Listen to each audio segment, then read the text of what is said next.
নাম তো আপনার যেহেতু তদন্তের খাতিরে আমি নাম বলবো না। আমরা ইতিমধ্যে 6 জনের নাম আমরা পেয়েছি যে যারা এই কার্যক্রমে অংশ নিয়েছে, তার মধ্যে 3 জন আমাদের হাতে গ্রেফতার হয়েছে। এর মধ্যে 2 জন আমাদেরকে একদম পরিষ্কার, কিছুটা কন্ট্রাডিক্টরি থাকলেও 2 জন আমাদেরকে পুরো জিনিসটা বলে দিয়েছে যে তারা এই কিলিং মিশন ঘটিয়েছে। সবুজ রানা, শহীদুল ইসলাম মন্ডল, শাহিন মন্ডল। শহীদুল ইসলাম মন্ডল হচ্ছে দুলাভাই। হ্যাঁ, শহীদ, আর শাহিন হচ্ছে তার ছেলে, শিরিনের ছেলে। শিরিনের হাজবেন্ডের নামই হইল শহীদুল, এবং শহীদুলেরই ছেলে হচ্ছে শাহিন। নমিরুদ্দিন সরকারকে শিরিনের নাম উচ্চারণ করা হয়। হ্যাঁ, নমিরুদ্দিন কিছুটা উনি হয়তো বা আসলে নমিরুদ্দিনের সাথে যে তার এখানে আরো একজন, যেটা আমরা অলরেডি বলেছি, নাম বলেই ফেলেছি, সেটা হলো যে স্বপন। স্বপন হলো তার ভাইয়ের ছেলে রহিম মন্ডল, অর্থাৎ হাবিবের কাজিন, হাবিবের চাচাতো ভাই, আর আপনার হইল নমিরুদ্দিনের ভাতিজা। ঠিক আছে, শাহিন হলো যে মারা গেছে তার ভাগ্নি, নমিরের নাতনি। আচ্ছা প্লিজ। আচ্ছা, রাত এই ঘটনাটা আপনার ওরা তো বললাম যে ওরা অ্যাটেম্প নিয়েছে আপনার 11টার থেকেই, তারা মানে আপনার একজন ভিতরে ইনসাইডে ছিল যেটা, আর আপনার তারা ছিল বাইরে, এবং 11টা থেকে 12টার মধ্যে তারা আপনার প্রথমে ওই এলাকায় অবস্থান নিয়েছে, বাসার সামনে যে মাঠগুলো আপনারা দেখেছেন। পরবর্তীতে রাত 1টার দিকে তারা ওখানে ঢুকেছে, এবং তারা তাদের ভাষ্যমতে যে আমরা মনে করছি যে সেখানে হয়তো বা 1টা থেকে 2টা বা 2:30টার মধ্যে তারা কিলিং মিশন শেষ করে তারা চলে গেছে। এর মধ্যে আপনার সবুজ ওয়ান অফ দ্য ইম্পর্টেন্ট কিলার, এবং যাকে তার নানা সবচেয়ে বেশি আদর করত, সে আপনার শাহিনের বাড়ি দিয়েই তার বাড়ি যায়। সে ওখান দিয়ে যাওয়ার সময় ওই তার দাটা ওখানে ফেলে দেয়। পরবর্তীতে যে দাটা, এখানে মনে হয় রক্ত এখনো আপনার লেগে আছে। এটা যে কাগজ দিয়ে মুড়াইছেন কেন আপনারা? আচ্ছা, রক্ত এখনো লেগে আছে, এবং এটা কিন্তু খুব বড়। এটা দিয়ে ওই যে নাড়াকুটা, ওই যে গরুর দেখছেন আপনারা খড় কাটা, এই খড় কাটা এটা অত্যন্ত ধারালো, এবং এই আপনার এইটা দিয়েই তারা মূলত এই কিলিং মিশনের একটা বড় অস্ত্র ছিল। এটা একটু অল্পের মধ্যে বলবেন। আসলে আমরা বলি যে কোনো প্রেস রিলিজ বা আদার্স আমাদের করা সম্ভব হয়নি, এখনো আমরা কাজ করতেছি। ঠিক আছে,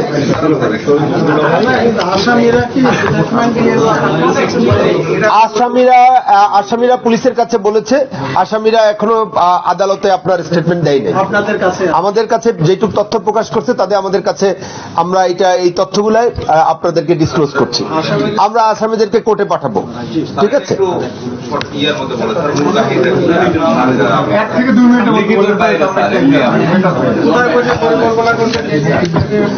আচ্ছা আমরা একটু বলি। আপনারা জানেন যে গতকালকে নওগাঁ জেলার নিয়ামতপুরে মর্মান্তিক হত্যাকাণ্ড সংঘটিত হয়, এবং হাবিব, পপি, বাবা মা এবং তাদের 2 সন্তান জাকির এবং সাদিয়া এই হত্যাকাণ্ডের বলি হয়। এবং আমরা হত্যাকাণ্ডের পর থেকেই নওগাঁ জেলা পুলিশ তার সমস্ত মেশিনারি নিয়ে তদন্ত শুরু করে। আমাদের তদন্তের সাথে পিবিআই এবং সিআইডিও আমাদেরকে সহযোগিতা করে, এবং সারা দিন ব্যাপী, তারপরে সমগ্র রাত ব্যাপী তদন্ত হয় এবং অভিযান হয়। সেই অভিযানে আমরা সর্বমোট বেশ কয়েকজনকে, আপনারা জানেন যে জিজ্ঞাসাবাদের জন্য নিয়ে এসেছিলাম 5-6 জনকে। তার মধ্যে আমরা পরবর্তীতে 3 জনকে আমরা গ্রেফতার করি, এবং এই 3 জন হচ্ছে যে সবুজ রানা, শহীদুল মন্ডল এবং শাহিন মন্ডল। এবং এই 3 জনই, এর মধ্যে 3 জনের মধ্যে 2 জন সবুজ রানা এবং শহীদুল মন্ডল আমাদের কাছে পুরা কিলিং এর কথা স্বীকার করেছে। এবং এর সাথে আমাদের অনুসন্ধানে মনে হয়েছে তদন্তে যে আরো কয়েকজন জড়িত আছে। আমরা তদন্তের স্বার্থে তাদের নাম বলছি না। এবং এটা একটা পরিকল্পিত হত্যাকাণ্ড ছিল, যেটা হচ্ছে যে নমিরুদ্দিনের 1 ছেলে এবং 5 মেয়ের যে সন্তান, এবং তাদের মেয়ের জামাইদের মধ্যে যে পারস্পরিক শত্রুতা, জমি নিয়ে বিরোধ, এবং যে তাদের মধ্যে যে ক্ষোভ ছিল যে বঞ্চিত হওয়ার, এ থেকেই এই ঘটনার সূত্রপাত হয়েছে। এবং এরা যখন ওই যে গরু কিনতে যায় 1,40,000 টাকা নিয়ে, সে গরু তারা না কিনে চলে আসে, এবং একই সাথে আপনারা তারা 8টা থেকে 8:30টার মধ্যে, তারা এর আগেও তাদের মধ্যে মনে হয় কথাবার্তা হয়েছে। যেটা আমরা ডিসক্লোজ করছি সেটা হচ্ছে যে সন্ধ্যা 8টা থেকে 8:30টার মধ্যে সবুজ ওই বাসায় খাওয়া দাওয়া করে, এবং খাওয়া দাওয়া করার পর সে যখন বাইরে যায় শাহিন তাকে ডেকে নেয়।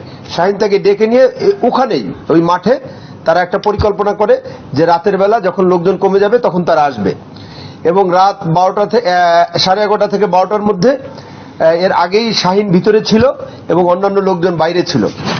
এরপরে রাত 1টার পরে তারা সবাই ভিতরে ঢুকে পালাক্রমে একে একে প্রথমে আমাদের যেটা মনে হয়েছে যে প্রথমে তারা হাবিবকে তারা জবাই করে হত্যা করে, আপনারা দেখেছেন যে এখানে তারকে জবাই করে হত্যা করা হয়েছে। এরপরে হাবিবের পরে এই যখন হাবিবকে মারে একই সাথে তারা আপনার ওই বৃদ্ধ লোকটার সিটকানি দিয়ে লাগিয়ে দেয় যাতে সে যদি কোনো শব্দ পেয়ে বের না হতে পারে।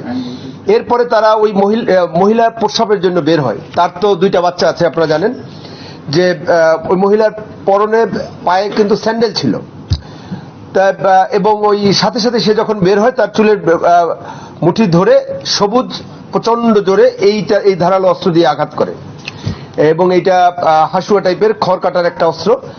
এবং এর পরপরই তারা উত্তরাধিকার বিনষ্ট করার জন্য তারা আপনার ওই বাচ্চা শিশু 2টাকেও একই কায়দায় ঐশিক কায়দায় হত্যা করে।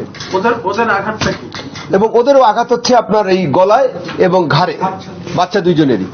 ওদেরকে কি খড়কাটা? এদেরকে আমরা আমরা আরো একটা যেটা সেটা আমরা উদ্ধার করার চেষ্টা করছি, যে ধারণা করা হচ্ছে যে বিশেষ করে আপনার হাবিবকে এবং এই বাচ্চা 2টাকে একই বড় ধরনের এটা ড্যাগার হইতে পারে বা বড় ধরনের যে চাকুগুলো ধারালো এরকম কিছু হতে পারে, যেটা আঘাতের ধরন ধরে প্রাথমিকভাবে মনে হচ্ছে। তারপরে এগুলি ফরেনসিক রিপোর্ট আসবে, আমরা এটা আরো ডিটেলস বলতে পারবো। এরপরে হত্যাকাণ্ড সংঘটিত হওয়ার পর এরা বিভিন্ন দিকে চলে যায়, বিশেষ করে সবুজ চলে যাওয়ার পথে আপনার ওই শাহিনের বাসার সামনে যে জঙ্গল, ছোট্ট জঙ্গল আছে, সেখানে আপনার এই হাসুয়াটা তারা ওটা ফেলে দেয়। এবং তাকে যখন আমরা জিজ্ঞাসাবাদ করি, তার জিজ্ঞাসাবাদের তথ্য অনুযায়ী ওখানে স্থানীয় জনগণের সম্মুখে আপনার এইটা সিজার লিস্ট করা হয়, এবং পাশের যে একটা ছোট পুকুর আছে সেখানে নাকি আরেকটা ওই ধারালো চাকুটা ফেলা হয়েছে, সেই শব্দ শুনতে পেয়েছে। তাই সেটা উদ্ধারের জন্য আমাদের তৎপরতা অব্যাহত আছে।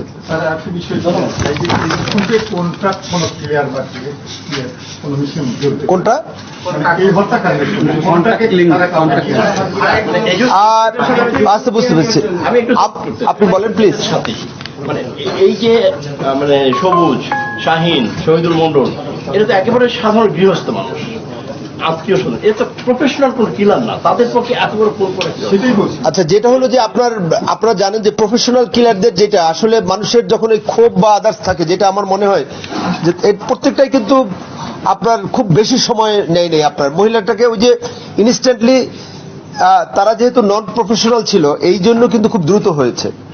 এবং আপনি দেখেছেন যে এখানে যে সবুজ কিন্তু এর আগেও আপনার ওই এলাকার একটা স্থানীয় বিরোধে সে কিন্তু একজনকে গলায় কোপ দিয়েছে, এবং তারা স্থানীয়ভাবে দুষ্ট প্রকৃতির ছেলে, এবং এই ক্ষেত্রে তারা প্রফেশনাল নয় বলেই তারা দ্রুততম সময়ের মধ্যে এতগুলি লোককে হত্যা করেছে। একজন ডাকাত কিন্তু এইভাবে কিন্তু শিশু বাচ্চাদের মেরে খুব কমই যায়, আপনারা জানেন যে।